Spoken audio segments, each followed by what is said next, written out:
Muy buenas noches, yo soy Lady Kaboom y les doy la bienvenida a Perturbador, donde los monstruos no salen de la ficción, sino del expediente. Aquí el horror es real y tiene nombre. Hoy, en Perturbador, la llena de Querétaro. Comenzamos. Hay historias que por más que el tiempo pase jamás se borran del recuerdo colectivo. Hay crímenes que no solo dejan un cadáver, sino una herida que supura décadas después. Algunos sucesos no pueden ser olvidados porque no pertenecen al mundo de lo lógico ni de lo humano. Esta noche abrimos la puerta a uno de esos horrores.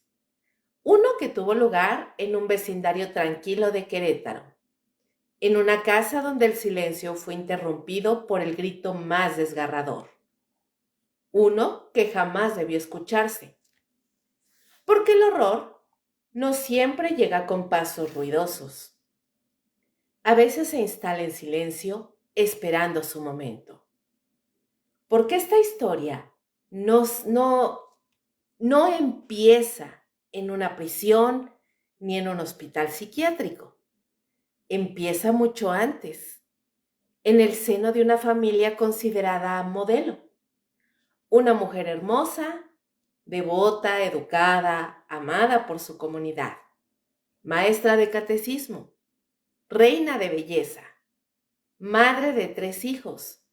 Y sin embargo, fue en ese mismo hogar donde ocurrió una de las masacres más estremecedoras de la historia criminal de México. No fue un crimen repentino, sino el último acto de una obra que llevaba años gestándose en las sombras. Hay algo profundamente inquietante en el contraste, en la imagen que proyectaba. La mujer perfecta, la esposa entregada, la madre amorosa. Un retrato que cualquier revista de vida familiar hubiera querido imprimir en su portada. Pero también hay algo perturbador. Cuando ese mismo rostro, años después, aparece desfigurado por el tiempo y por algo más. La locura, la culpa, el peso de lo que hizo o de lo que creyó que estaba haciendo. Porque incluso los rostros más bellos pueden ocultar el caos más absoluto. En Perturbador hemos hablado de asesinos, de rituales, de maldiciones. Pero lo que hoy vamos a compartir va más allá de lo macabro.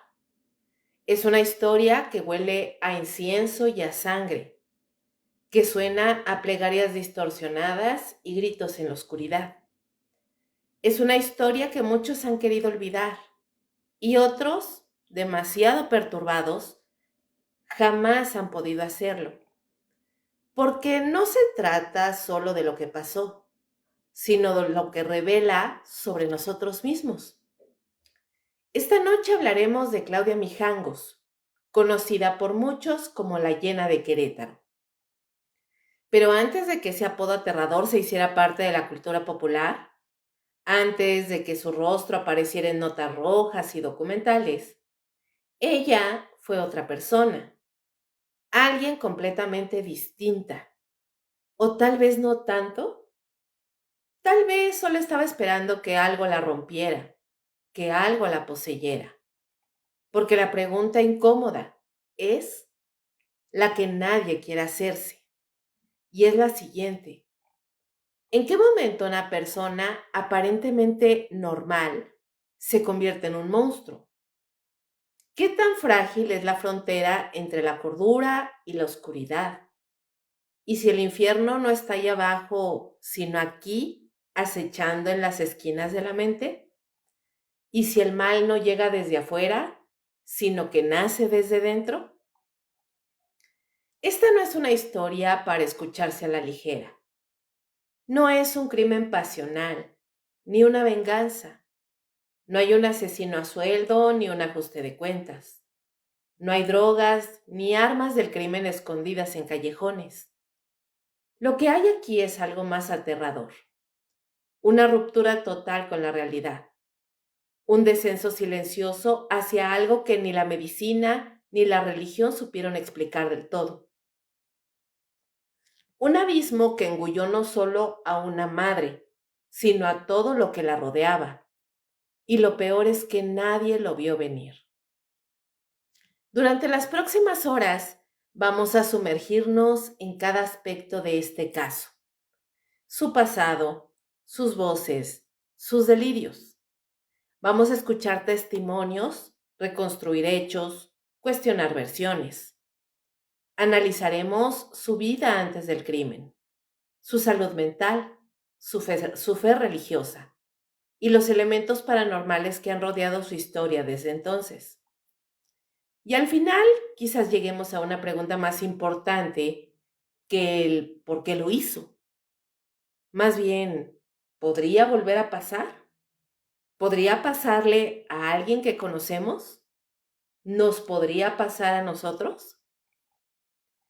Hay quienes aseguran que el mal no se improvisa, que se gesta en silencio, que toma forma en lo cotidiano, que puede vivir en la casa de al lado, que a veces incluso bajo nuestro propio techo, a veces con una sonrisa amable o una oración susurrada. El horror nos observa, esperando el momento perfecto para despertar. Así que ajusta el volumen, apaga las luces y prepárate para escuchar una historia real. Una de esas que marcan un antes y un después. Porque a veces el horror no vive bajo la cama, vive dentro de quien más amas. Antes de que su nombre fuera sinónimo de locura y sangre, Claudia Mijangos Arrak era una mujer conocida, admirada e incluso envidiada en su comunidad. Su historia comienza muy lejos de la escena del crimen, en un contexto que a simple vista no anunciaba la tragedia que vendría después. Claudia nació en Mazatlán, Sinaloa, en el año de 1956, dentro de una familia católica de clase media alta. Desde pequeña fue educada bajo estrictos valores religiosos, marcada por una moral conservadora y una visión del mundo cimentada en la fe. Estudió en escuelas católicas y creció rodeada de imágenes sagradas, misas dominicales, letanías y confesiones obligadas. Para sus padres, el temor a Dios era el principio rector de la vida, la obediencia, el deber y la apariencia. Desde muy joven, Claudia mostró cualidades que la hacían destacar. Era inteligente, aplicada, carismática, con un rostro armonioso y una belleza delicada que atraía todas las miradas. Quienes la conocieron en su adolescencia recuerdan a una joven sonriente, amable, de voz suave y modales cuidados, siempre pulcra, siempre correcta. Una chica ejemplar, una mujer que parecía tenerlo todo para ser feliz. Durante esos años también comenzó a participar en concursos de belleza y no pasó desapercibida. Su porte refinado, su educación y su facilidad de palabra la llevaron a ser coronada reina de belleza en su estado natal. Para algunos fue el primer indicio de una dualidad que la acompañaría toda su vida. Claudia no solo era una mujer devota, también disfrutaba de ser el centro de atención. No era solo una madre y esposa ejemplar, también era ambiciosa, intensa, con una energía que a veces se salía de control. Estudió comercio y se tituló como licenciada. Luego se trasladó a Querétaro, una ciudad en crecimiento, más tranquila, más tradicional. Ahí conoció a Alfredo Castaños, un hombre reservado, con una buena posición económica, con quien se casó y formó una familia. Tuvieron 3 hijos, Alfredo, Claudia María y Ana Belén. Para el exterior era la postal perfecta. Una pareja estable, hijos hermosos, una casa amplia en una colonia de nivel medio alto. Todo parecía estar en orden. Claudia se dedicaba a vender ropa y artículos varios. Era una mujer activa, sociable, con muchas amigas, pero también encontró un espacio muy importante en su vida como maestra de catecismo en el colegio Fray Luis de León. Ahí no solo enseñaba religión, también reforzaba su vínculo con Dios, al tiempo que reafirmaba su imagen de mujer de fe. La comunidad la respetaba. Nadie podía imaginar lo que se escondía detrás de esa sonrisa serena. Era una mujer muy querida por los alumnos y por los padres de familia, siempre dispuesta a ayudar, impecablemente vestida, dulce con los niños. Algunos la recuerdan como la maestra más buena del colegio. Otros, en retrospectiva, recuerdan ciertas excentricidades. Una fijación excesiva por el bien y el mal, por el castigo eterno, por las visiones religiosas. Poco a poco, su matrimonio comenzó a mostrar grietas. No era un secreto que su relación con Alfredo estaba deteriorándose. Él era frío, controlador, rígido. Ella, en cambio, era impulsiva, intensa y emocional. Discutían con frecuencia. Se dice que ella había llegado a obsesionarse con un sacerdote del colegio, el padre Ramón, lo cual habría generado conflictos fuertes con su esposo. Claudia llegó a hablar abiertamente con algunas personas sobre su cercanía con el sacerdote, a quien describía como un elegido, un guía espiritual, un hombre puro que la comprendía como nadie. La situación se tensó. Alfredo comenzó a sospechar. Claudia se volvió más hermética, pero también más inestable. Hubo episodios de celos, discusiones violentas, amenazas de separación. En medio de todo estaban los niños, que seguían asistiendo a la escuela aparentemente sin saber que su familia estaba al borde del colapso. Fue también en esa etapa cuando comenzaron a surgir los primeros signos claros de desequilibrio mental. Claudia tenía episodios de llanto incontrolable.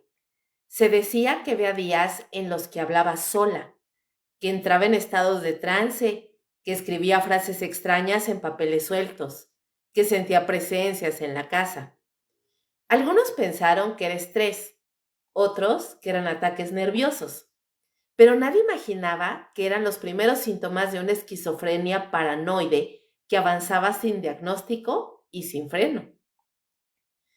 Amigos cercanos mencionaron que había cambiado, que ya no era la misma. A veces decía que los demonios estaban por todas partes, que el apocalipsis estaba cerca, que debía proteger a sus hijos del pecado, del infierno, de las tinieblas.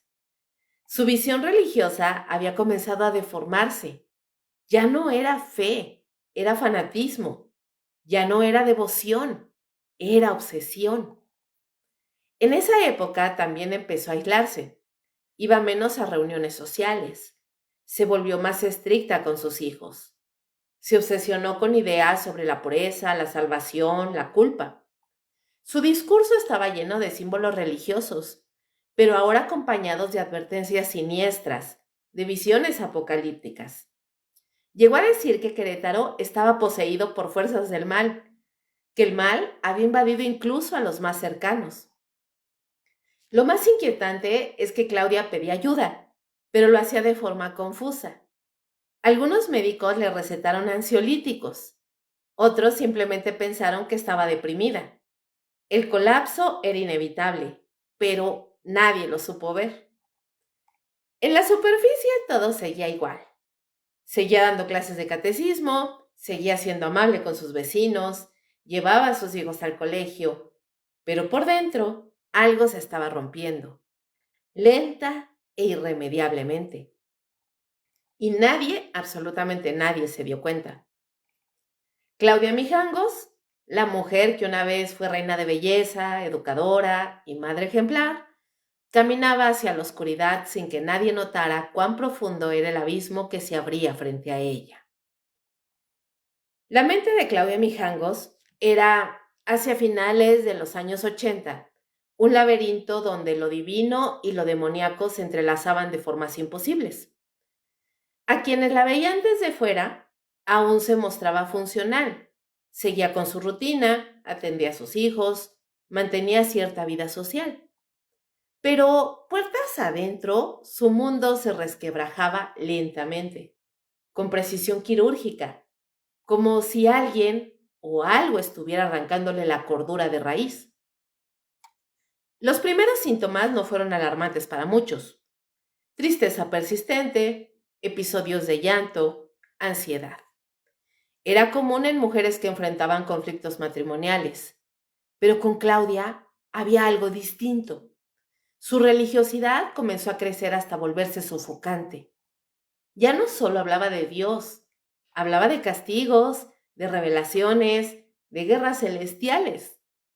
Afirmaba que el fin del mundo estaba cerca, que los ángeles caminaban entre nosotros y que el mal se había infiltrado en Querétaro. Los delirios tomaron forma. Decía que en las noches veía sombras que no eran sombras, rostros que se deformaban. Escuchaba voces que la llamaban por su nombre, voces que le hablaban con dulzura y luego con furia. A veces eran sus hijos quienes le hablaban, aunque dormían en la habitación contigua. A veces era su propia madre, muerta años atrás, quien le daba las instrucciones.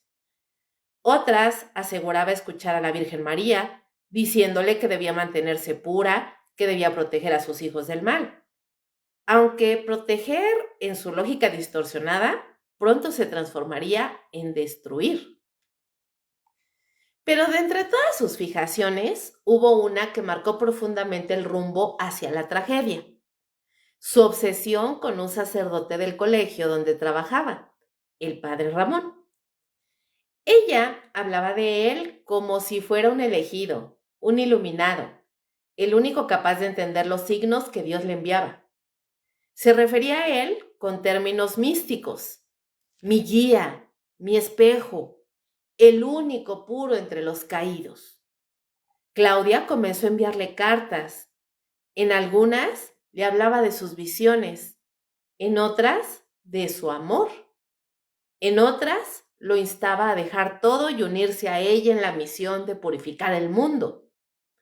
El padre Ramón, según algunos testimonios, intentó alejarse sin provocar un escándalo, pero su prudencia no detuvo el deterioro. La mente de Claudia ya no respondía a razones humanas. Durante esta etapa, Claudia escribía compulsivamente. Notas sueltas, diarios, frases bíblicas, símbolos, dibujos. Muchas de esas hojas fueron encontradas después del crimen. Algunas hablaban de un enemigo invisible, de la necesidad de cerrar portales espirituales.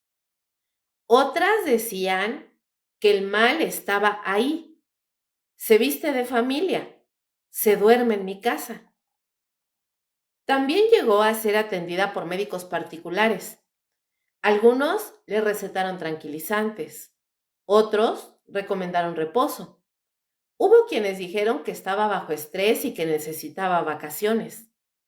Nadie diagnosticó con claridad la esquizofrenia paranoide que crecía en silencio.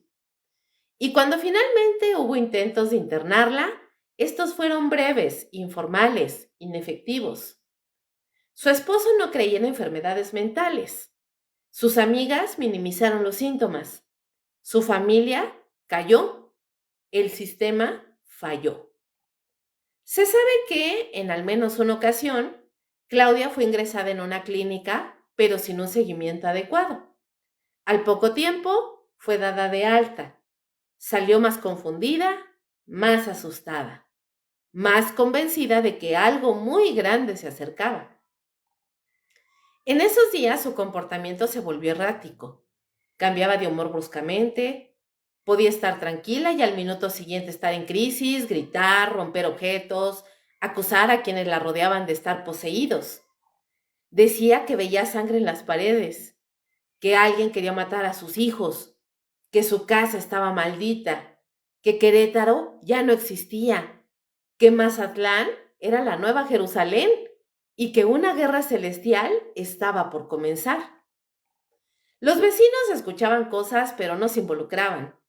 Las amigas sabían que Claudia no estaba bien, pero preferían no intervenir.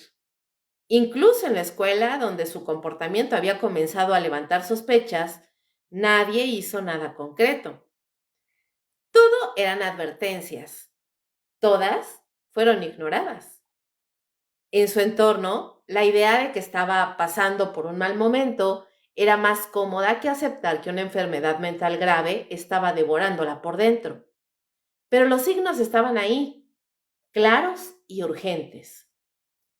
Una amiga cercana recordaría años después que durante una conversación, Claudia le confesó que había escuchado a Dios decirle que debía tomar una decisión, que debía hacer un sacrificio, que la pureza de sus hijos eran la clave para salvarlos.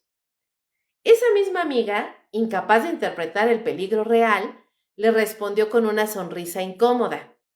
¡Ay, Claudia, ya no pienses en esas cosas! Le dijo, y cambió de tema. En los días previos al crimen, Claudia dejó de dormir con regularidad. Caminaba por la casa en las madrugadas, murmurando frases sin sentido. Revisaba compulsivamente las puertas. Aseguraba que alguien le espiaba, que escuchaba pasos, que el tiempo se había detenido. Hablaba de visiones, ángeles sin rostro, niños con ojos negros, demonios con la cara de su esposo. Todo era símbolo, todo era amenaza. Los últimos escritos encontrados en su diario personal eran casi ilegibles, trazos nerviosos, palabras repetidas una y otra vez. Luz, oscuridad, sangre, obediencia, sacrificio, sacrificio, sacrificio. Pese a todo, nadie pensó en intervenir de forma directa. Nadie imaginó que la mujer sonriente, la madre devota, la maestra de catecismo estaba al borde de un acto irreversible. El deterioro no fue repentino, fue una caída lenta, sostenida, llena de señales. Cada una de esas señales fue un grito de auxilio disfrazado de rareza. Cada silencio, una complicidad inconsciente. Esa mente quebrada, abandonada a su suerte, encontraría finalmente un punto de quiebre en una madrugada silenciosa. Pero para entonces ya era demasiado tarde. Las voces habían ganado. La madrugada del 23 de abril de 1989 marcó un antes y un después en la historia de Querétaro. No solo por la brutalidad del crimen, sino por la descomposición silenciosa de una mente que se quebró sin que nadie supiera o quisiera detenerla. Esa noche, en el número 408 de la calle Hacienda del Cóbano, en el fraccionamiento Cimatario, la oscuridad no vino sola, vino acompañada de voces. Voces que Claudia Mijangos decía escuchar desde hacía semanas. Voces que no la dejaban dormir, que le hablaban de ángeles y demonios, que le repetían que México estaba en peligro, que Querétaro estaba poseído por fuerzas malignas y que su deber era actuar, que la única forma de salvar a sus hijos era matarlos. Claudia no había dormido bien. Su mente, ya frágil, oscilaba entre la lucidez y el delirio. Había estado escribiendo cartas confusas, divagando sobre batallas espirituales y sobre su amor imposible por un sacerdote que ella aseguraba era parte de un destino divino. Se creía elegida, se creía mártir, pero en realidad era una mujer atrapada en una tormenta mental al borde de la ruptura total. Aproximadamente a las 4 de la madrugada se levantó. Caminó por la casa en penumbras. Los niños dormían. Todo estaba en silencio, pero en su cabeza reinaba el caos. Las voces me lo dijeron, declararía más tarde. Me dijeron que tenía que hacerlo, que era la única manera. Primero fue Alfredo, su hijo de 6 años. Claudia entró a su habitación con un cuchillo de cocina en la mano. El niño apenas alcanzó a despertarse. No tuvo tiempo de correr ni de gritar. Claudia lo atacó con una furia desconectada de toda lógica maternal. Le asestó múltiples puñaladas, sobre todo en el rostro y en el pecho. A pesar de la violencia del ataque, Alfredo logró salir tambaleándose por el pasillo, pero se desplomó junto a la recámara de sus hermanas. Allí, su vida se apagó. Despertadas por el ruido, Claudia María y Ana Belén, de 11 y 9 años respectivamente, salieron al pasillo. Encontraron a su hermanito ensangrentado en el suelo. El horror fue indescriptible.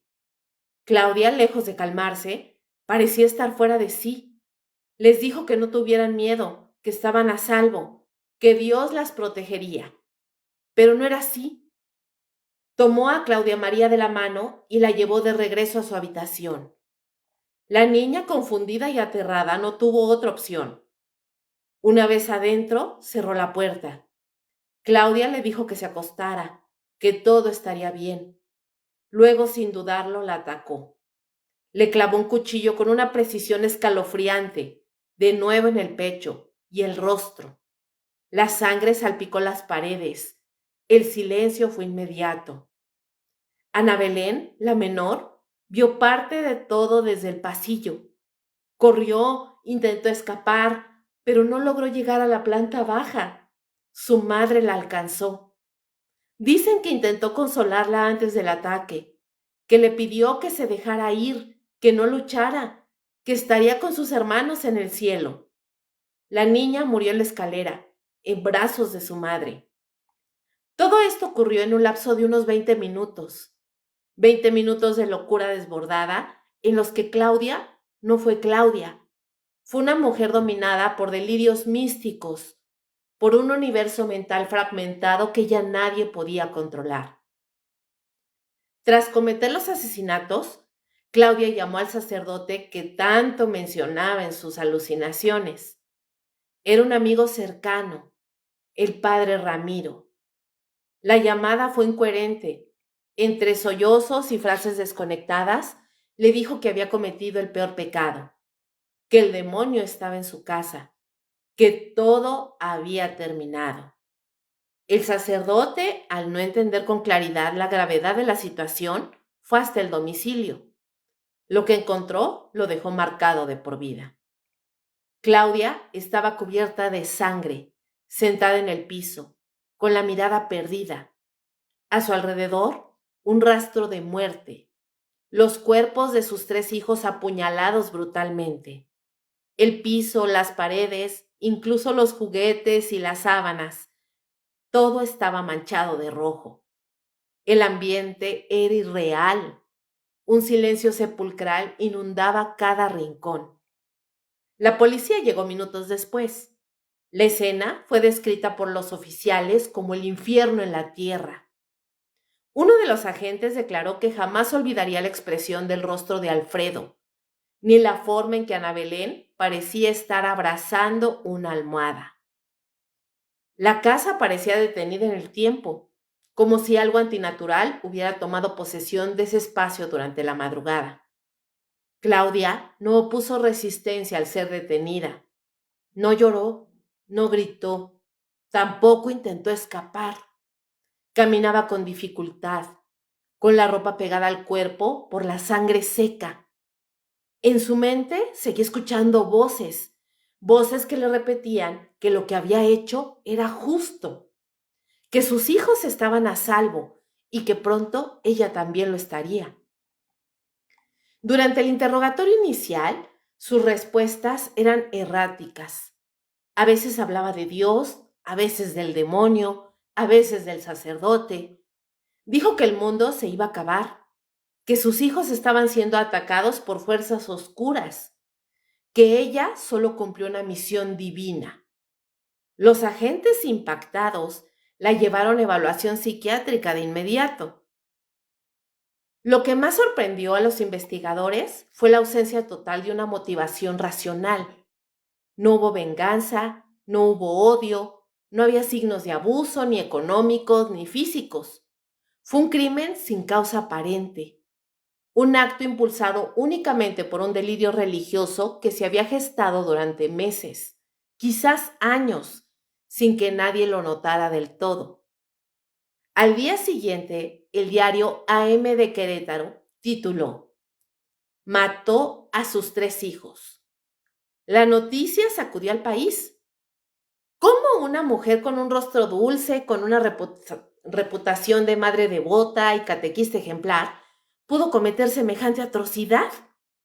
¿Qué clase de tormento interno llevó a Claudia Mijangos a convertirse en la protagonista de uno de los crímenes más perturbadores de la historia de México?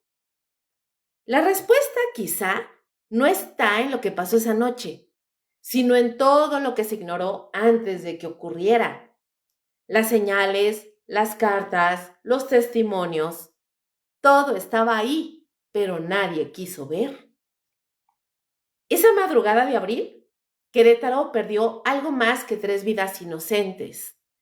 Perdió también la inocencia de pensar que el mal tiene siempre rostro de monstruo, porque esa noche el mal llegó en forma de madre. Chicos, esta historia es uno de los casos criminales, digamos que más comentado, más conocido en la época contemporánea. Es un caso relativamente actual que une muchos ingredientes. En primera, la enfermedad mental, el problema de salud mental que persiste en nuestra sociedad.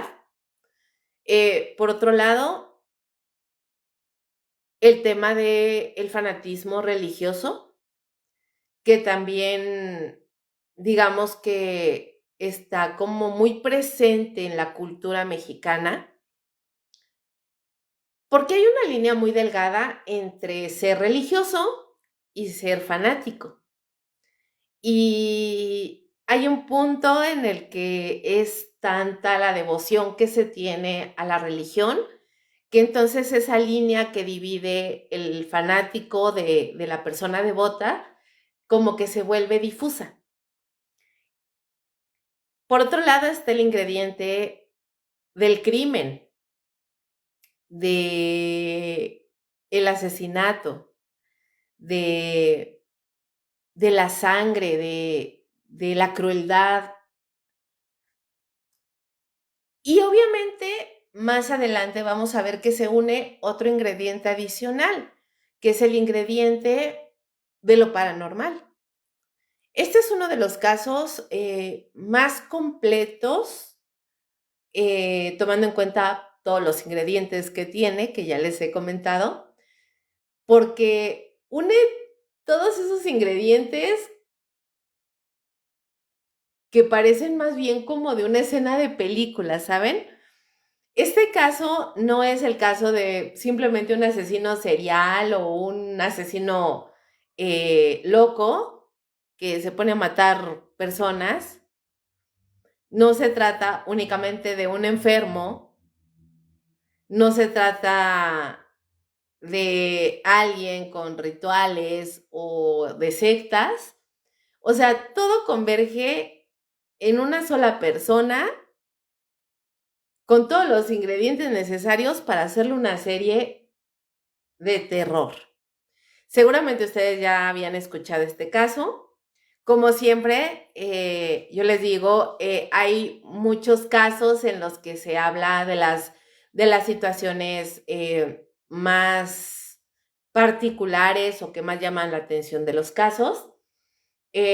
También ustedes saben que aquí en Perturbador tratamos de hacerlo más documental.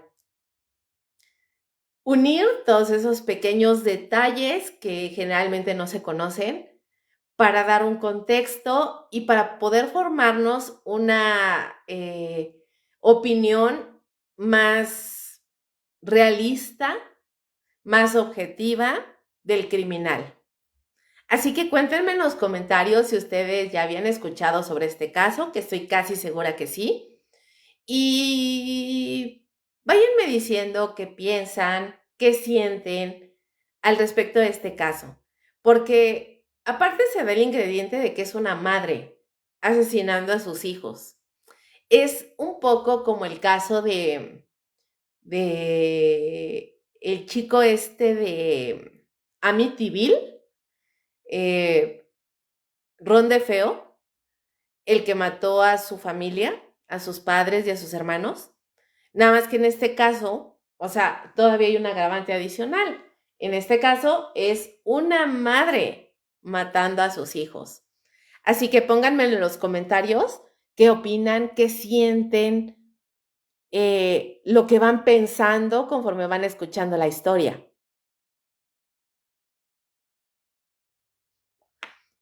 Y déjenme saludar rápidamente. Hola, José Carlos, muy buenas noches, bienvenido. Aarón, muy buenas noches. José Luis Ortijosa, muy buenas noches. Lugo, muy buenas noches. Nuestro criminólogo favorito. Muchas gracias por estar aquí presentes. Y ahora sí, chicos, vámonos un poco a conocer la investigación y el juicio de este caso. Como ya les comentaba, la mañana del 23 de abril de 1989, la escena que encontraron los primeros oficiales que entraron al número 408 de la calle Hacienda de la Huerta era algo más que ninguno olvidaría jamás. En el interior de la casa de Claudia Mijangos, el horror tenía nombre y rostro. 3 cuerpos infantiles yacían inmóviles, cubiertos de sangre, mientras su madre vagaba aún dentro del domicilio, desorientada, delirante y con la ropa manchada del mismo rojo que inundaba el suelo. Los peritos forenses comenzaron el levantamiento de pruebas con extremo cuidado. Las paredes del segundo piso estaban salpicadas de sangre. En la cocina se hallaron varios cuchillos, algunos con el mango roto, testigos silenciosos de la brutalidad con la que se cometieron los crímenes. Había señales claras de lucha, especialmente alrededor del cuerpo de Alfredo, el hijo mayor. A sus 13 años había intentado defenderse de su madre y proteger a sus hermanas, pero no pudo contra la fuerza enceguecida por el delirio. El informe forense concluyó que los niños fueron apuñalados múltiples veces. Alfredo recibió heridas en el tórax y espalda. Claudia María presentaba cortes en el cuello y tórax. Ana Belén, la menor, también fue atacada con saña. Los expertos coincidieron en algo. La persona que los atacó estaba completamente fuera de sí, dominada por un estado mental alterado. Lo que los peritos psiquiátricos encontrarían más adelante confirmaría lo que ya parecía evidente. Desde el primer momento, Claudia mostró comportamientos que no se alineaban con la gravedad de los hechos. En el hospital al que fue trasladada tras su detención, murmuraba frases desconectadas, hablaba de demonios y aseguraba que había actuado para protegerlos. Decía que venía de Mazatlán y que se había instalado en Querétaro, pero que en Querétaro veía algo maligno, dividido por el bien y el mal, que una guerra espiritual se había desatado en esa ciudad y que sus hijos estaban en peligro. Durante los interrogatorios, su discurso era errático. Mencionaba voces que le hablaban, seres que se manifestaban en su casa, visiones de fuego en el cielo y la certeza de que todo se iba a acabar esa noche. También hizo referencia reiterada al sacerdote del que se había obsesionado años antes, asegurando que él estaba en peligro, que algo terrible iba a sucederle y que sus hijos corrían la misma suerte si ella no actuaba. Los psiquiatras que le evaluaron dictaminaron que Claudia padecía esquizofrenia paranoide con episodios psicóticos graves.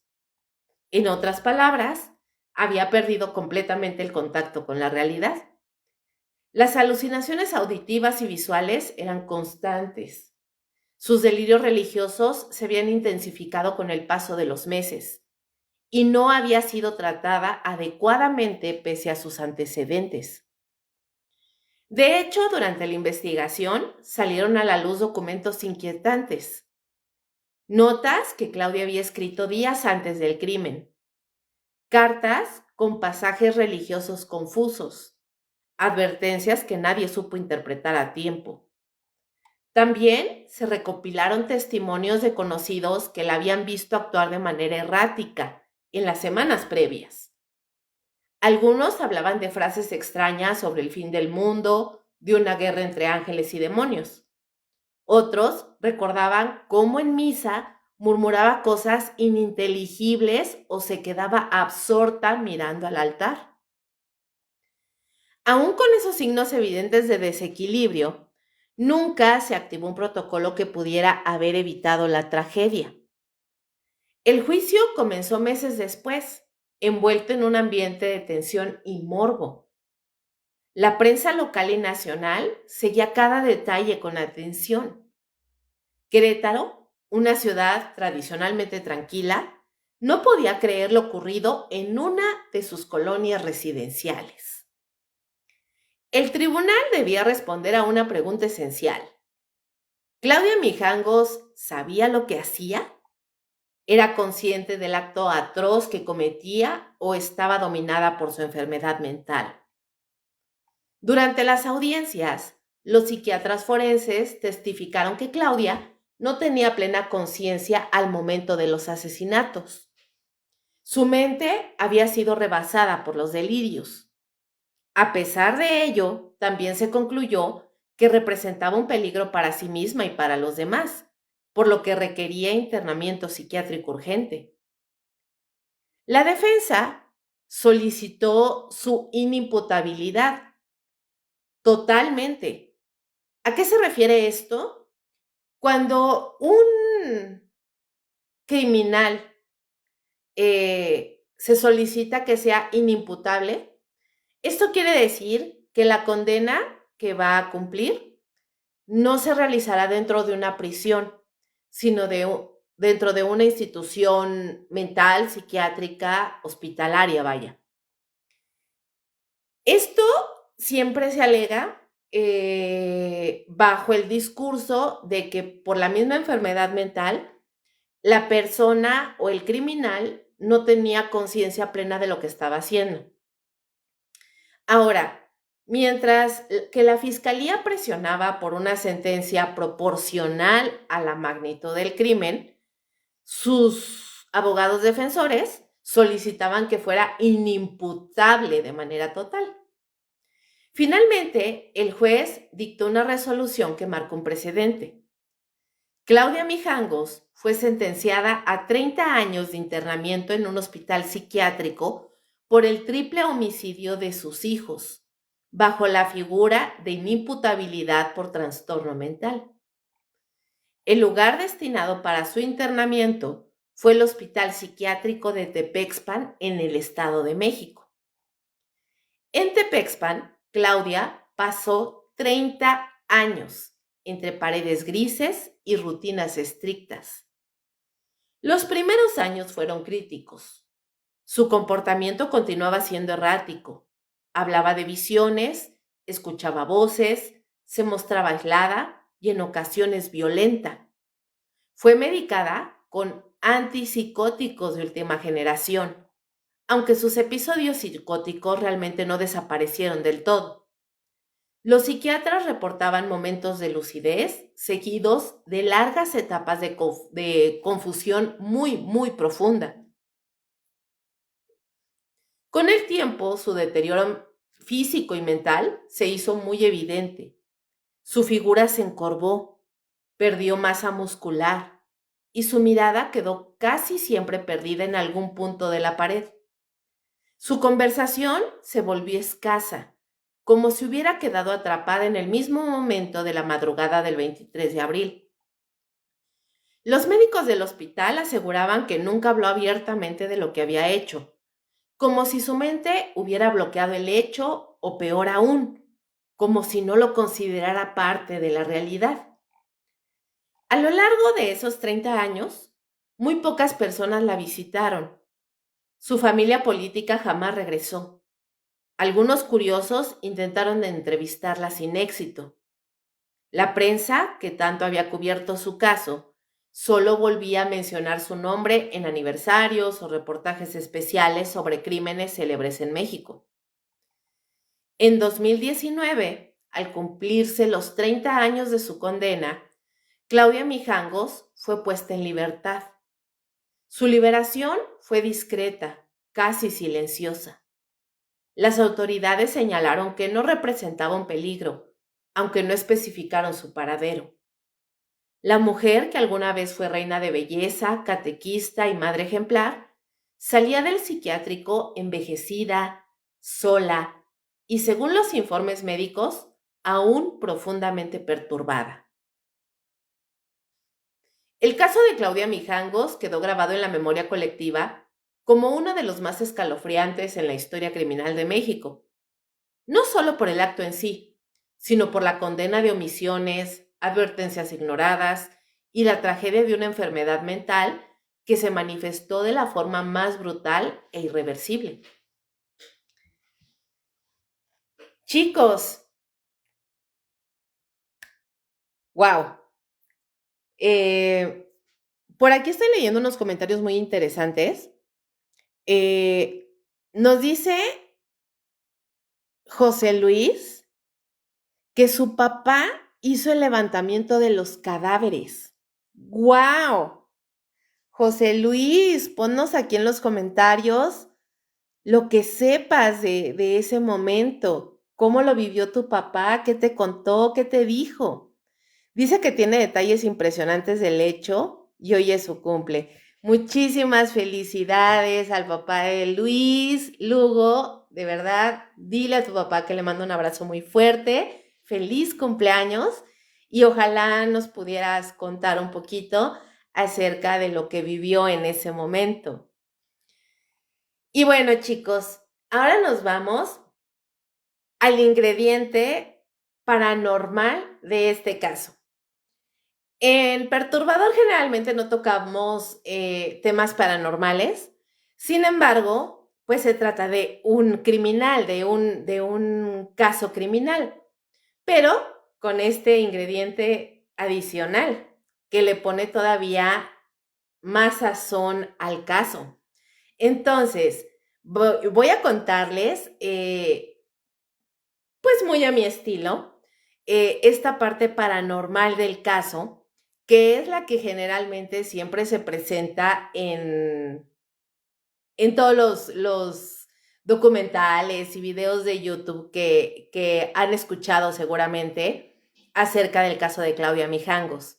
Ustedes tienen un grado de conocimiento mayor porque ya conocimos la parte psiquiátrica y médica que llevó a esta mujer a cometer este crimen tan atroz contra sus hijos. Pero ahora vámonos con la parte paranormal. Y miren, después del crimen, la casa ubicada en el número 408 del fraccionamiento Cimatario, esto en Querétaro, dejó de ser simplemente una vivienda más de clase alta. El inmueble, que una vez albergó a una familia aparentemente ejemplar, se convirtió con el paso del tiempo en una de las propiedades más temidas y enigmáticas de todo México. Allí, en ese hogar de muros claros y diseño setentero, Claudia Mijangos cometió uno de los crímenes más atroces en la historia del país: el asesinato de sus 3 hijos pequeños. Desde entonces, la casa ha sido señalada como maldita, abandonada a su suerte y evitada por la mayoría de los vecinos. Después de su detención y el horror que inundó las páginas de los periódicos, nadie quiso habitar la propiedad. La familia Mijangos nunca volvió a poner un pie ahí. Nadie se atrevió a mudarse.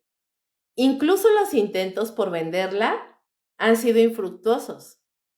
Durante años, la casa quedó suspendida en el tiempo.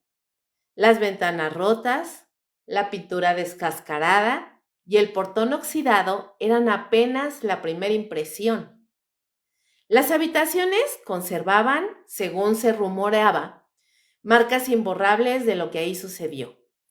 Las manchas de sangre en los muros, aunque intentaron borrarse, regresaban una y otra vez, como si el horror estuviera impresa en el cemento.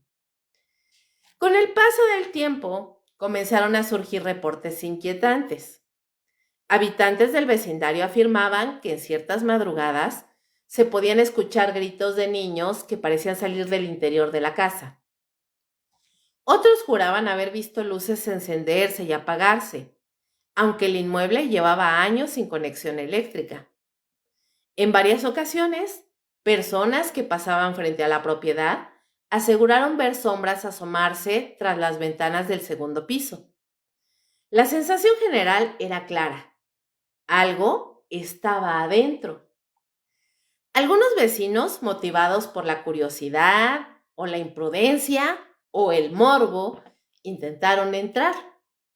La mayoría de ellos no duró más de unos minutos. Una pareja de jóvenes que logró colarse una noche para grabar un video contó con la voz temblorosa que apenas cruzaron la puerta principal, sintieron una presión en el pecho, como si el aire se hiciera más espeso. Subieron las escaleras y al llegar a la recámara principal, donde se cometieron los asesinatos, ambos escucharon con claridad una voz femenina susurrando. No alcanzaron a distinguir lo que decía, pero era un murmullo desesperado. El chico perdió el equilibrio, como si alguien lo hubiera empujado. Salieron corriendo y juraron no volver jamás. Otro testimonio provino de un policía retirado que participó en la escena original del crimen y que décadas después decidió volver para cerrar el círculo. Ingresó solo, en una tarde tranquila. Asegura que todo permanecía casi igual. Sin embargo, al llegar al cuarto donde yacían los cuerpos de los niños, percibió un frío anormal. Dijo haber sentido una presencia detrás de él, tan fuerte que giró de inmediato con el arma en la mano, como si aún estuviera en servicio. No había nadie, pero se marchó sin decir palabra. Años después confesó que desde aquel día empezó a soñar con una mujer cubierta de sangre que le hablaba en lenguas que no comprendía. El caso atrajo la atención de varios grupos dedicados a la investigación paranormal. Algunos intentaron ingresar de forma clandestina. Otros solicitaron permisos que fueron denegados por autoridades locales y por los propietarios legales del inmueble. A pesar de eso, existen al menos 3 registros documentados de exploraciones paranormales realizadas dentro de la casa. En una de ellas, un grupo de jóvenes investigadores colocó cámaras de visión nocturna y grabadoras de sonido. Según su testimonio, lograron captar psicofonías, sonidos semejantes a llantos infantiles y la palabra mamá repetida varias veces en tono lastimero. En otro intento de investigación, un canal de YouTube especializado en lo paranormal logró entrar y transmitió en vivo. Aunque el metraje muestra mayormente una casa destruida por el abandono y el tiempo, se registraron interferencias inexplicables en el audio y cortes repentinos en la transmisión. Los exploradores aseguran que al revisar el video, captaron lo que parece ser una figura humana parada al final del pasillo. Nadie más estaba con ellos en ese momento. Pero no todo ha sido espectáculo. Algunos testimonios provienen de personas sin interés en hacerse virales ni en contar una historia de terror. Un ex vecino que vivió por años frente a la casa narró cómo su perro se negaba rotundamente a acercarse al portón. Ladraba sin control cada vez que pasaban frente a ella. Otro residente a documentar de alguna forma incidentes que sucedían de manera constante en cada aniversario del crimen. El ambiente, según lo que él anotaba, se tornaba más denso, más pesado, como si algo invisible se despertara. Con los años, la casa terminó quedando tapiada.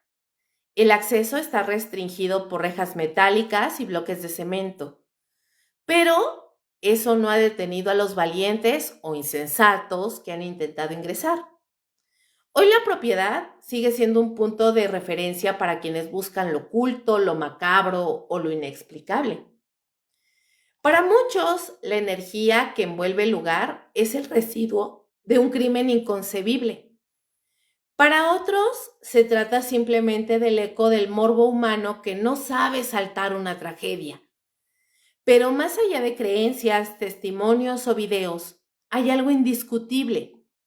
Nadie entra a esa casa sin salir marcado. La historia de Claudia Mijangos no terminó con su sentencia.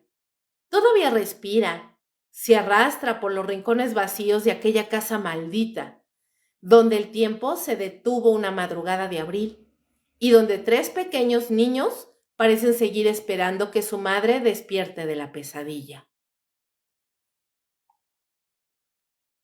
Como ya les contaba, en 2019, después de haber cumplido los 30 años internada en el psiquiátrico de Tepexpan, Claudia Mijangos la pusieron en libertad. Una noticia que para muchos había resultado impactante, perturbadora, incluso incomprensible. La mujer que en 1989 le arrebató la vida a sus 3 hijos. Un crimen que sacudió a México y que marcó un antes y un después en la historia criminal del país, ahora volvió a pisar la sociedad, aunque envuelta en un halo de silencio y misterio. Claudia no reapareció en los medios ni en público de forma oficial. Su liberación fue muy discreta, protegida por protocolos que buscaban preservar su privacidad y evitar reacciones violentas o morbosas. Sin embargo, varios informes y testimonios filtrados a lo largo del tiempo han permitido esbozar un retrato inquietante sobre su estado actual y su vida después de tantos años. Lo primero que llama la atención es su condición física. Aquella mujer que alguna vez fue reconocida por su belleza y porte, ahora luce irreconocible. El tiempo y las circunstancias dejaron marcas indelebles. Su rostro, antes delicado y armonioso, está desfigurado por el paso de los años y las secuelas del encierro prolongado. El cabello, otrora cuidado y abundante, se ha vuelto opaco y escaso. Sus movimientos son lentos, torpes, como si el cuerpo le pesara y la mente estuviera atrapada en un limbo. Su mirada es esquiva, perdida en una realidad que pocos pueden comprender. Más allá del físico, su desconexión con el mundo es evidente. Claudia parece vivir en un estado constante de confusión.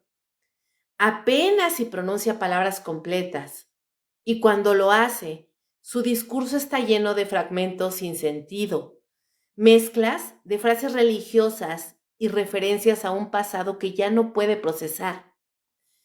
Es como si su mente hubiera quedado anclada en la madrugada fatídica del 23 de abril de 1989, sin avanzar ni retroceder en el tiempo. Por esta razón, la mujer permanece bajo estricta vigilancia familiar y médica. Su salida del hospital no significó una total libertad, sino un traslado a un entorno controlado, donde pueda recibir atención constante. Algunos cercanos informan que Claudia vive con parientes, que a pesar de todo mantienen la esperanza de que pueda algún día encontrar paz. Otros, sin embargo, Temen que su estado mental siga siendo tan frágil como lo fue en los días previos a la tragedia. La reacción del público ante su liberación fue de rechazo y miedo.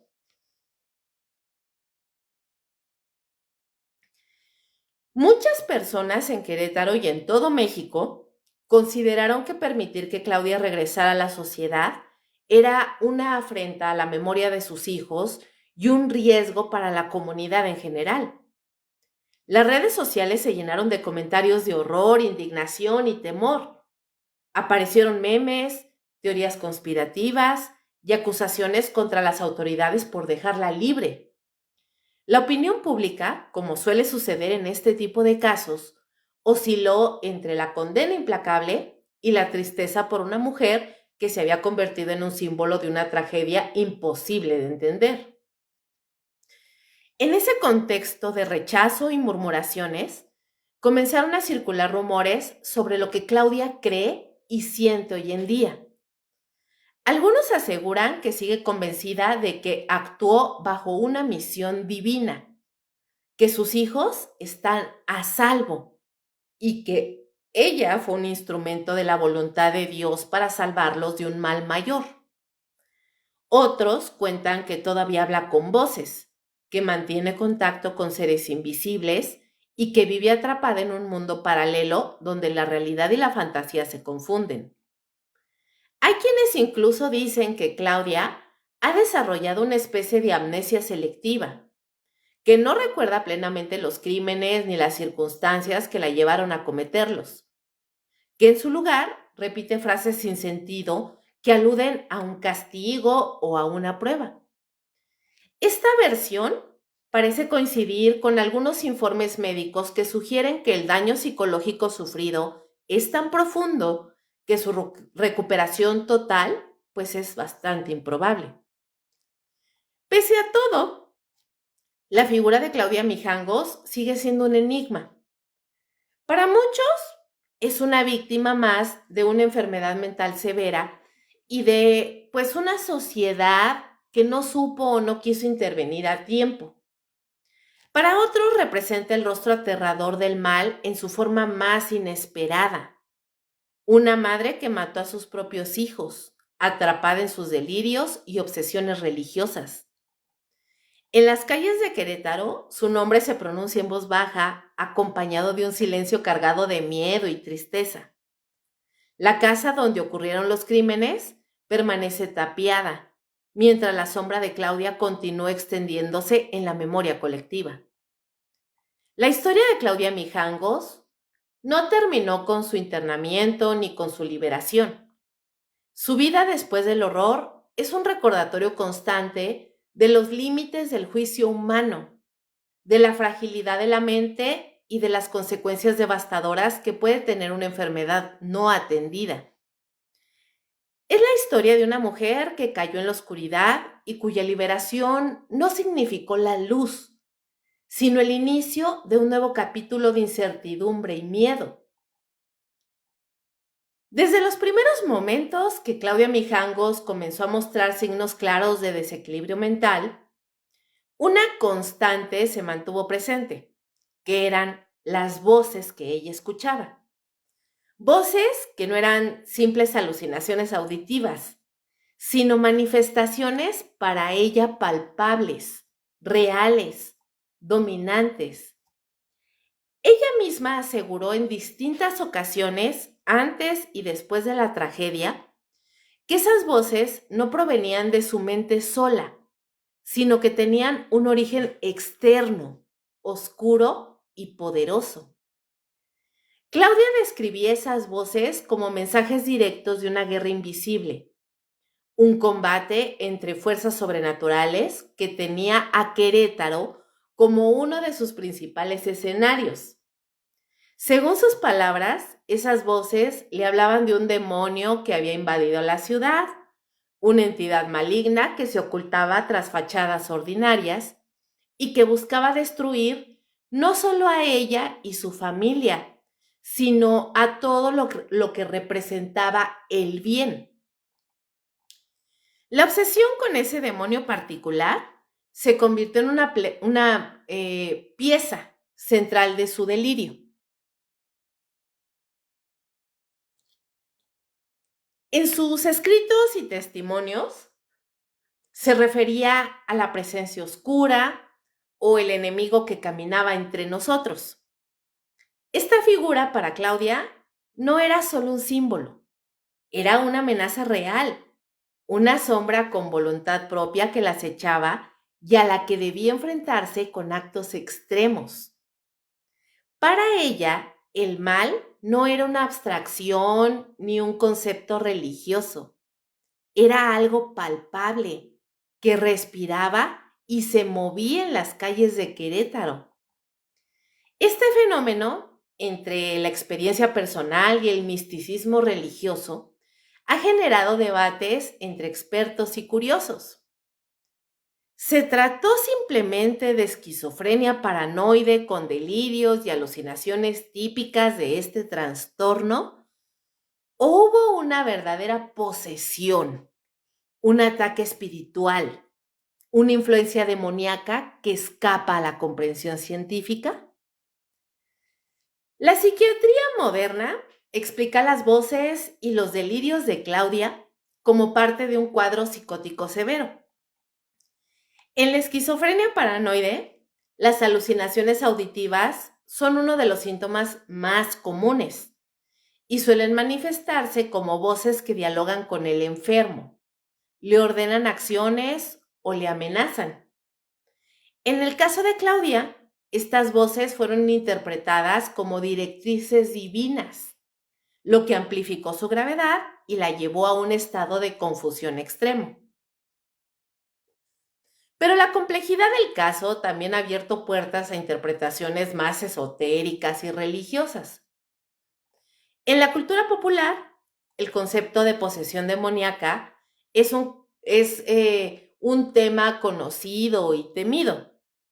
La idea de que un ser maligno pueda tomar control del cuerpo y la mente de una persona anulando su voluntad es un miedo ancestral que persiste hasta hoy. Algunos miembros de la comunidad religiosa, así como grupos de investigación paranormal, sostienen que Claudia no solo padeció una enfermedad, sino que fue víctima de una influencia demoníaca real, algo que la psiquiatría no puede medir ni explicar. Esta dualidad entre enfermedad y posesión queda marcada en el comportamiento y las palabras de Claudia. Por ejemplo, sus visiones y delirios estaban impregnados de simbolismos religiosos intensos, y uno de los elementos más repetidos fue el número 3. El número 3 tiene una fuerte carga simbólica en muchísimas religiones y tradiciones espirituales. En el cristianismo representa la Santísima Trinidad, Padre, Hijo y Espíritu Santo, la unidad de Dios en 3 personas. Pero también puede ser asociada a ciclos, la perfección y la armonía divina. Sin embargo, en el caso de Claudia, el 3 tomó un significado oscuro y perturbador. Ella veía en el número 3 una señal, 3 hijos, 3 batallas, 3 etapas en una guerra espiritual que se libraba en el mundo y en su propia mente. Para Claudia, el número 3 era un símbolo de destino inexorable, de una prueba divina que debía superar a cualquier costo. En sus delirios, la matanza de sus 3 hijos no fue un acto aleatorio ni cruel por naturaleza, sino un sacrificio, un rito necesario para salvar sus almas y combatir el mal que ella creía presente. Esta interpretación macabra del 3 se extendió a otras visiones que tenía.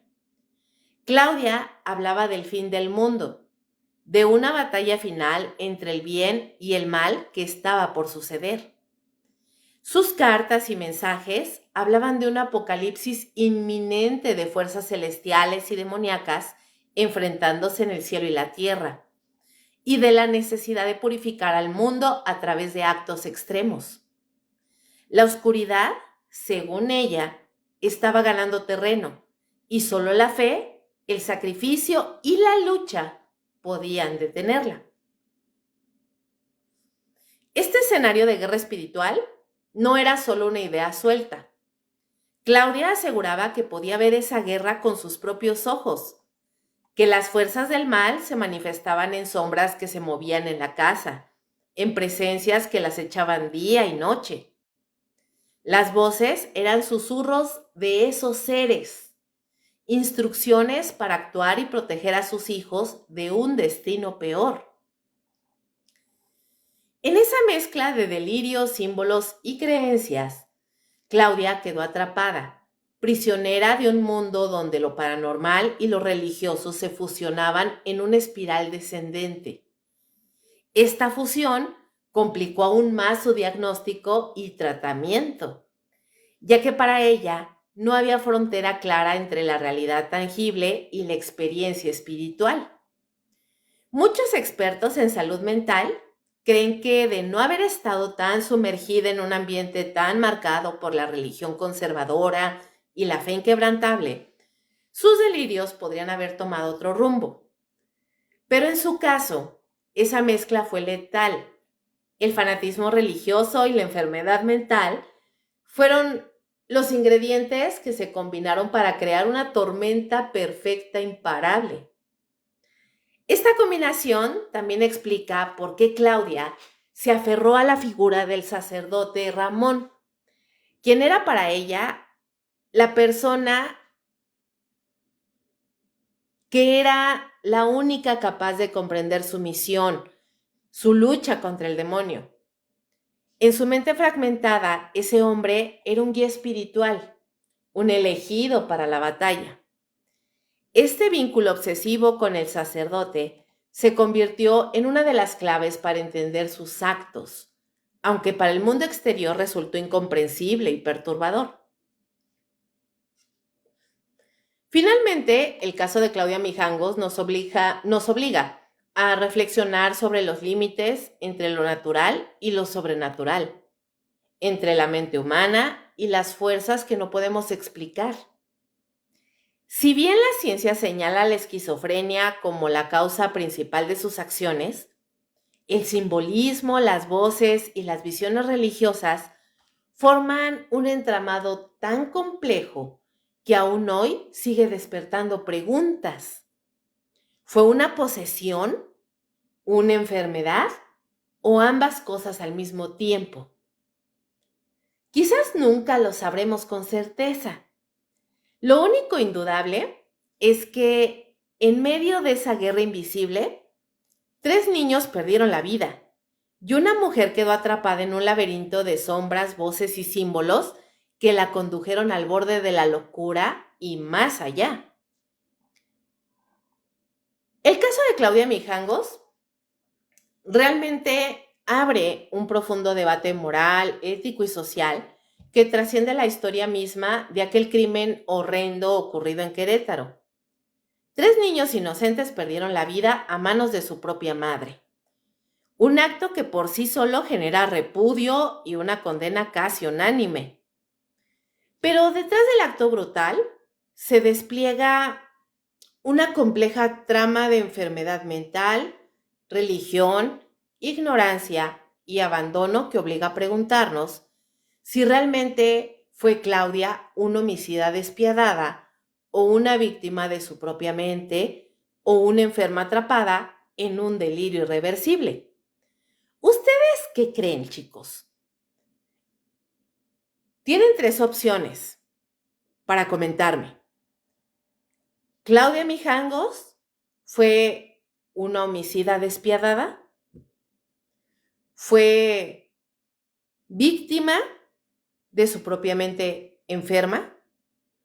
¿O una mujer enferma atrapada dentro de un delirio? Cuéntenmelo en los comentarios. Me encantaría leerlos.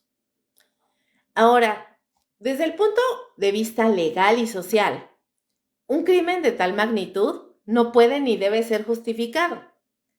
La pérdida de vidas humanas, sobre todo cuando se trata de niños, siempre, y se los he dicho en muchos casos que involucran menores de edad, siempre hasta el más fuerte, al más duro, al más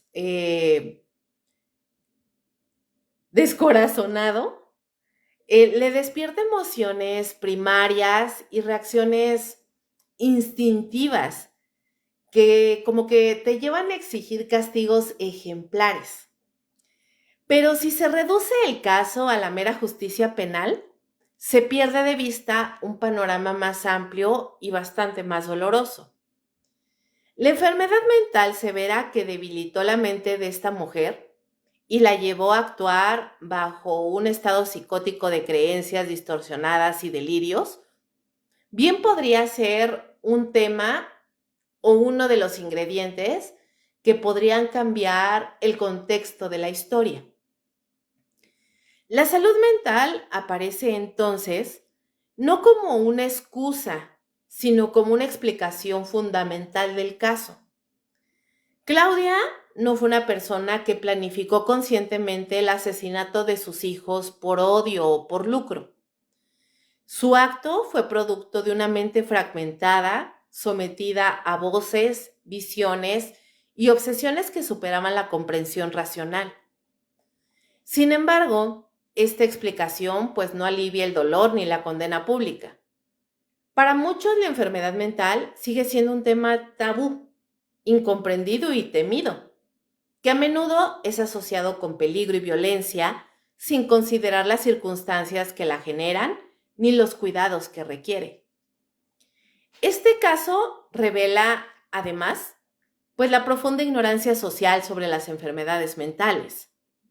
En la época en que Claudia comenzó a mostrar sus primeros síntomas, la atención psiquiátrica realmente era limitada y muchas veces estigmatizante. Las señales de alarma, como los llantos incontrolables, los delirios religiosos, las obsesiones, fueron interpretadas como locura, falta de fe o incluso posesión demoníaca. En lugar de recibir apoyo temprano y especializado, Claudia se enfrentó al rechazo, al miedo y a la incomprensión, tanto de su familia como de la comunidad. Esa falta de intervención efectiva, pues tuvo consecuencias, como ya lo escuchamos, fatales. Nadie supo o quiso ver la profundidad del deterioro mental que se estaba gestando. Nadie pudo detener el derrumbe progresivo que la llevó a la tragedia. Y en este sentido, la sociedad también es responsable. La historia de Claudia Mijangos es un espejo de cómo los sistemas de salud, la educación y la cultura a menudo fallan en proteger a quienes más lo necesitan. Porque, seamos sinceros, si alguien, quien sea, al ver estos síntomas o estos comportamientos extraños que tenía esta mujer, se le hubiera encendido la alarma y tal vez hubiera buscado a sus familiares, incluso a su esposo, a su mamá, a su papá, a sus hermanos, a quien sea, y le hubiera comentado: oye, ¿sabes qué? Claudia está haciendo cosas que parecen inusuales, está teniendo un comportamiento que se sale del rango de lo normal. Tal vez le hubieran dado atención médica y esto hubiera evitado que 3 niños inocentes totalmente hubieran muerto. Entonces la pregunta final es si realmente nosotros como sociedad estamos preparados para ver esas señales.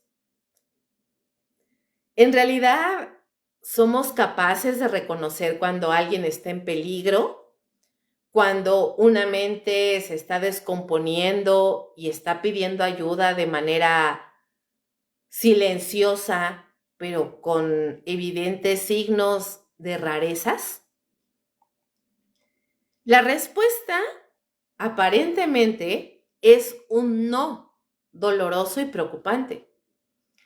Casos como el de Claudia Mijangos muestran que la falta de conocimiento, el estigma y, claro que sí, la indiferencia pueden convertirse en cómplices silenciosos de tragedias anunciadas. ¿Cuántas veces no hemos visto cosas o escuchado cosas o detectado comportamientos raros en personas cercanas o comportamientos inapropiados? Y en vez de denunciar o avisarle a alguien para buscar una ayuda, preferimos decir, ay no, es que pues no me voy a meter en lo que no me importa. Ese no es mi asunto. ¿Por qué me voy a meter en asuntos que no me corresponden? Cada quien su vida. Yo me ocupo de la mía y los demás que se ocupen de la suya. Sí, dadas las circunstancias y nuestra vida tan caótica y la dureza de las situaciones tan terribles que pasan en nuestra sociedad, sí nos han vuelto bastante indiferentes ante este tipo de casos, chicos. Por ejemplo, obviamente esto no tiene nada que ver con temas de asesinatos, ni mucho menos, pero por ejemplo, yo tenía una vecina que es una señora así como muy tranquila, como muy sumisa, ¿saben? Y el marido es una persona que simplemente de verlo cae mal. O sea, es un señor así como de sangre súper pesada, que aparte alardea y grita a los cuatro vientos que él es un alto funcionario del gobierno, del estado y yo qué sé. Y hubo una temporada en la que el don, no sé, o sea, como que bebía mucho o yo qué sé, o de repente le daban ganas de echarse sus copas y ponía música a todo volumen. Pero música así cañón, ¿eh? O sea, yo no sé qué tipo de equipo de sonido tenga, pero literalmente hacía que los vidrios de toda la cuadra vibraran. Así, horrible. Eh, y una vez, ya en la madrugada, yo soy muy nochera, muy trasnochadora. Denme un segundito.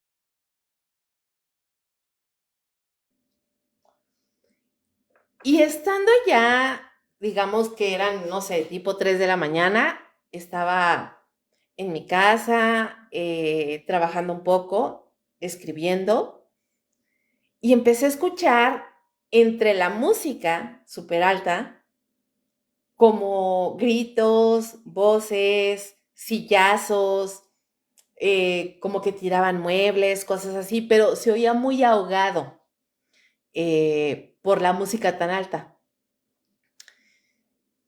Obviamente es más sencillo escuchar y detectar dos sonidos diferentes entre música muy alta, porque ya era de madrugada, ya no había ruido de coches, de nada, o sea, ya no había ese bullicio de día de la ciudad. Y les digo, yo escuchaba, alcanzaba a detectar levemente como que se caían cosas, como que aventaban cosas, como que se oía una voz entremezclada con la música, y me salí al patio de atrás.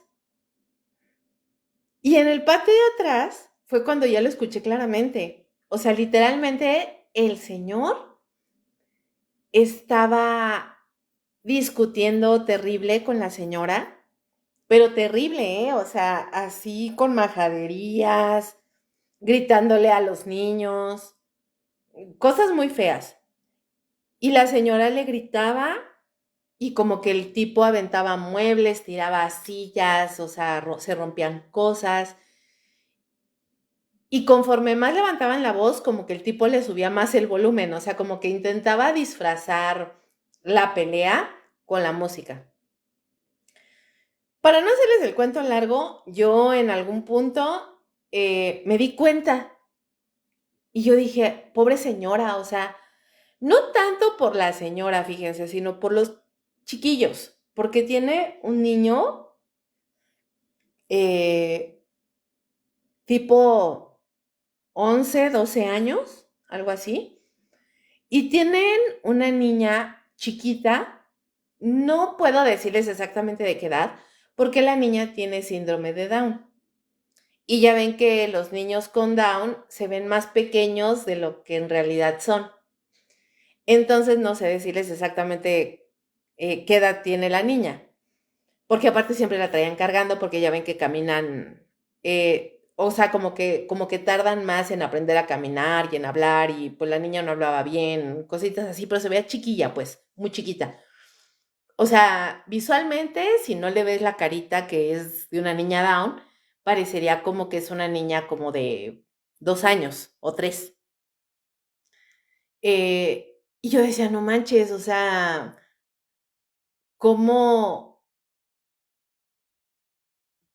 cómo el señor empieza a gritarle hacia su mamá y la niña llorando, gritando? La señora como que le decía, cállate, la niña se está asustando, y el tipo, es que es mi hija, y así feo, ¿no? Y entonces yo tomé la decisión de llamar a la patrulla. Le llamé a la patrulla y pues les comenté en el 911 que pues era aparentemente un caso como de violencia intrafamiliar, que había 2 niños en casa y así. Llegó la policía. Al decir yo que era violencia intrafamiliar, como que mandaron una patrulla que era como de mujeres. Casi siempre cuando se trata de violencia contra una mujer, mandan una patrulla con elementos que son femeninos. Yo creo que un poco para empatizar con la víctima o algo así. La música seguía a todo volumen, se llegó la patrulla con la torreta y la sirena y todo el show y tocaron la puerta. Me imagino que tocaron el timbre primero, pero pues con el ruidero que tenía el señor de música, pues no, como que no escuchó. Y entonces empezaron a oír unos toquidones así del poli o de la poli, tras, tras, porque había un elemento hombre. Y empezaron a tocar, tas, tas, tas, tas, tas, súper fuerte. Y el señor, como un loco poseído, le bajó al volumen y literal, y perdone la palabra, pero escuché así súper fuerte que le dijo, ¿quién vergas es? ¿Ya saben? Y yo así como que... ¡ah! Y entonces el poli dijo, es la policía, abra la puerta. Pero así como de película de esas de Estados Unidos, ¿no? El tipo abre, pero seguía con la música ligeramente alta. Y entonces estaban gritoneando el policía de afuera y el señor adentro. Y el policía se empezó a desesperar porque pues el viejo gritando y él gritando y la música no dejaba escuchar.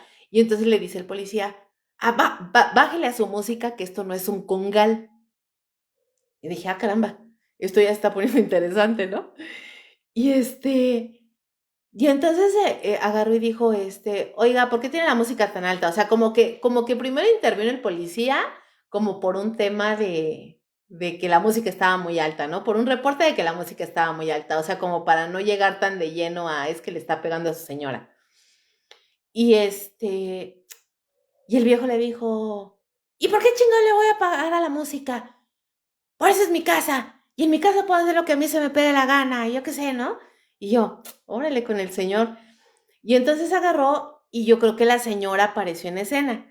Y digo yo creo porque yo no alcanzaba a ver, o sea, hablaba tan fuerte que alcanzaba a escuchar todo, pero yo no alcanzaba a ver la escena. Pero pienso que la señora apareció en escena porque el policía le dijo, señora, ¿está usted bien? Y la señora habla así como medio chillón y bajito. Y le dijo, no, pues, o sea, supongo, pues, porque yo ya nada más escuchaba la voz del policía cuando a la señora le tocaba hablar. Y pues, me imagino que le ha de haber dicho que sí, que todo estaba bien. Y entonces se bajó una elemento mujer y le dijo, señora, nosotros podemos apoyarla. Veo que hay 2 niños. Y pues obviamente los niños estaban llorando. Y agarró y le dijo, deme una señal de que está en peligro y la podemos llevar a un refugio y no sé qué. O sea, como que la policía así como muy empática, muy amable, muy así. Pues no sé, oigan, la señora, pues le dio miedo. Yo qué sé, o sea, imagínense el grado de sometimiento que tenía el hombre con esta señora y pues le dio miedo, yo qué sé, y le dijo, no, pues que en él, que no pasaba nada, que todo chingón, que todo estaba a toda madre, yo qué sé. Y el señor pues empezó a gritar que él era, que era casi casi compadre del gobernador y que, bueno, ya saben, el tipo alardeando. Pues total que estuvieron ahí un buen rato y pues no, o sea, no se pudo hacer nada porque simplemente la víctima no habló. Ok, sucedió, se fueron. Y yo dije, chale, o sea, en esa primera ocasión yo dije, va, o sea, se entiende que la señora tiene miedo y por eso no dijo nada. Pero eso pasaba de manera recurrente, o sea, vamos a pensar que sucedía una vez cada mes o 2 veces cada mes. O sea, sí era muy seguido. Y yo todas las veces le echaba a la patrulla, todas las veces, o sea, ya hasta me daba pena. O sea, han de haber dicho, pues esta vieja metiche, qué fe.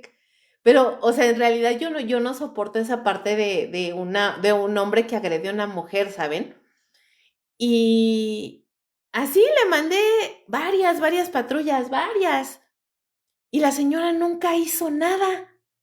Y yo la veía salir literalmente con el ojo morado, con una mano vendada, este, literalmente con una mano enyesada, o sea, que yo decía, bueno, si esta señora ni siquiera trabaja, o sea, ¿en dónde se resbala tanto que se rompe la mano y le sale un moretón en el ojo, o se tropezó con el puño del señor, o qué onda?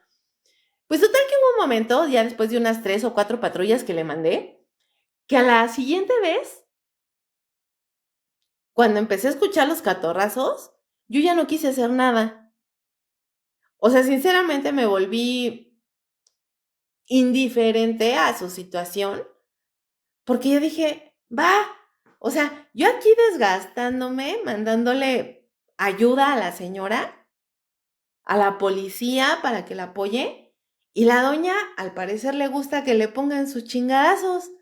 Ah, yo ya no me voy a meter en lo que no me importa, pues allá ella.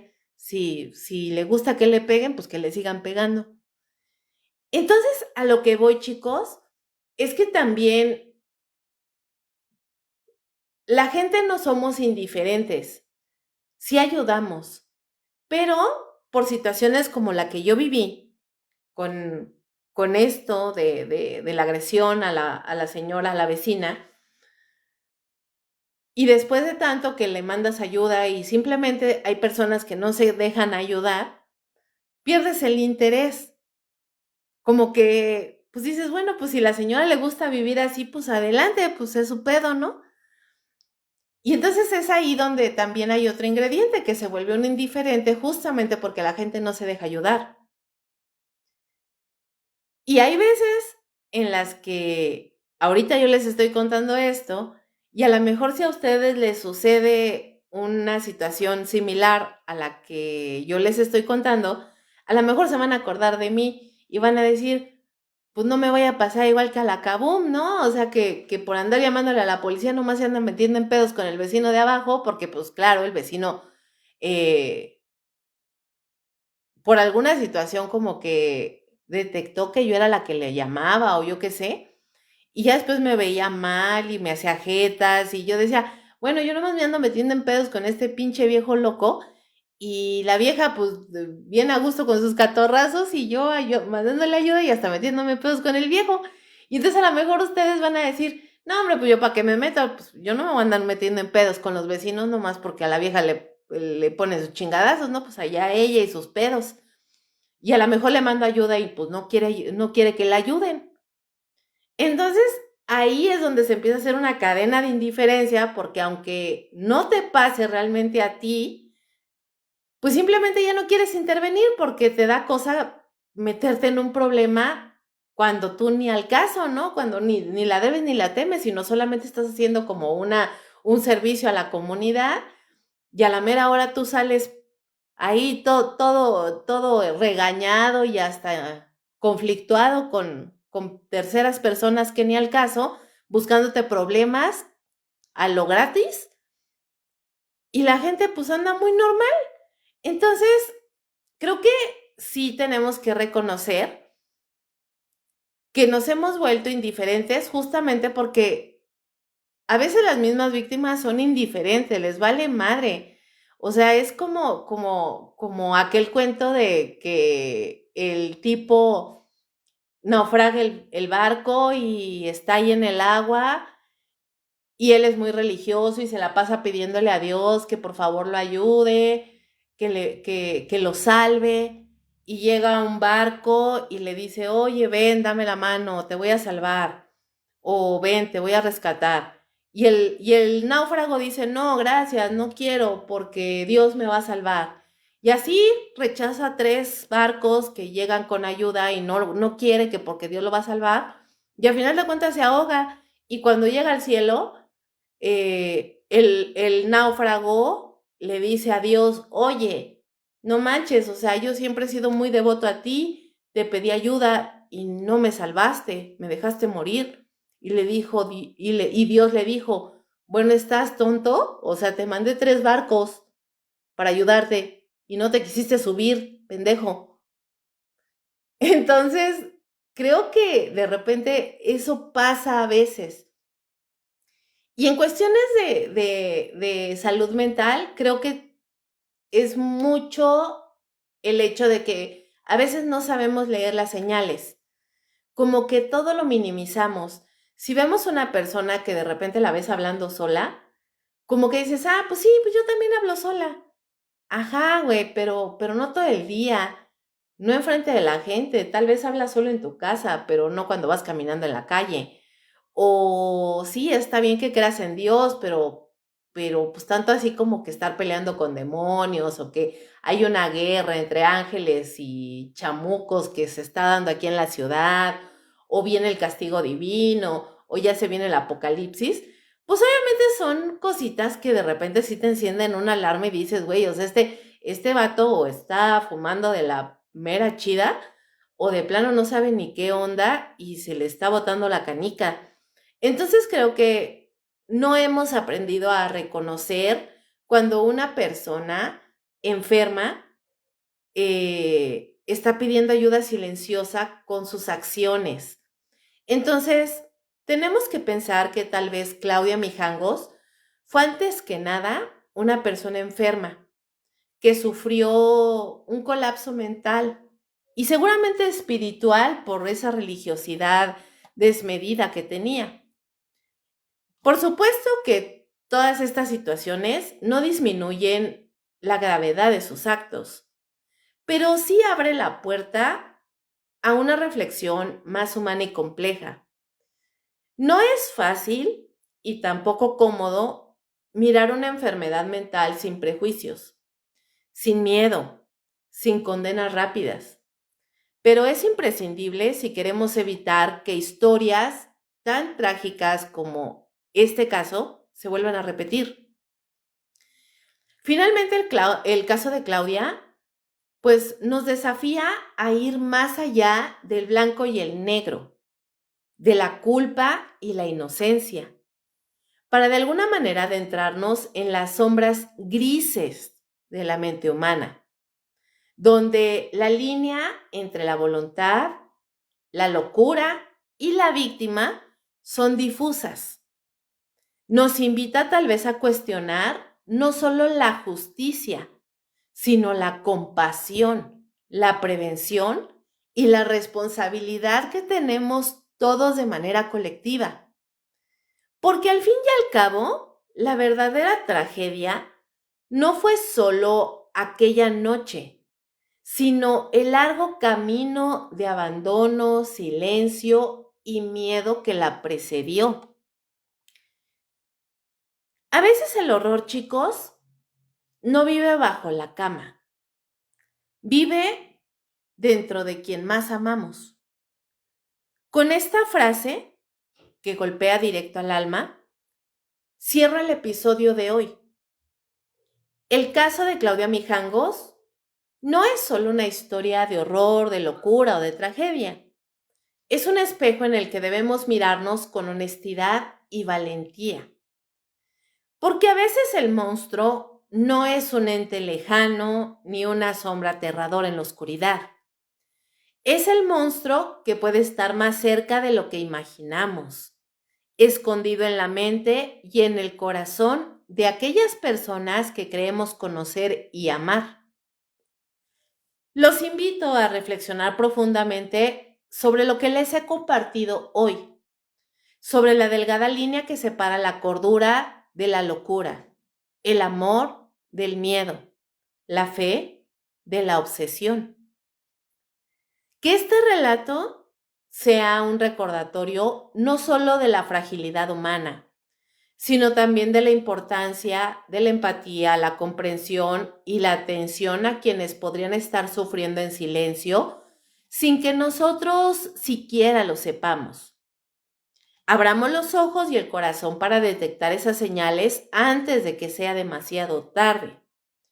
Porque a veces el mal no se presenta con un rostro visible ni con voces que gritan. Se esconde en el silencio, en la soledad, en la oscuridad que pocos se atreven a explorar.